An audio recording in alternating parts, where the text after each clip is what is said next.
మీరు చూస్తున్న వీడియో కర్ణాటక నుంచి వచ్చినది. విత్తనం వచ్చి జయహో, విస్తీర్ణం 2 ఎకరాలు అనుకుంటాను. ఈ రెండవ కోత ఇవాళ పెట్టారు వారు.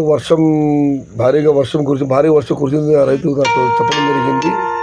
మీరు కూడా చూస్తున్నారు, టమాటాలన్నీ నీళ్ళ రాలిపోయాయి. రైతు తన పేరును, నెంబరును చెప్పడానికి ఆయన మనసపడం లేదు, బాధపడుతున్నారు. మీరే చూడండి, వర్ష ప్రభావంతో ఈ తోటలో నేల రాలిన టమోటాలు. మీరు కూడా మీ ప్రాంతంలో వర్ష సమాచారాన్ని మన యూట్యూబ్ ఛానల్ సయ్యద్ షాహాtaj ద్వారా పంచుకోవాలనుకుంటే నా వాట్సాప్ నెంబర్ 96 42 33 27 39కి సెల్ అడ్డంగా పెట్టి వీడియో తీసి పంపండి. యూట్యూబ్లో అప్లోడ్ చేస్తాను. భవదీయుడు సయ్యద్ షాహాtaj.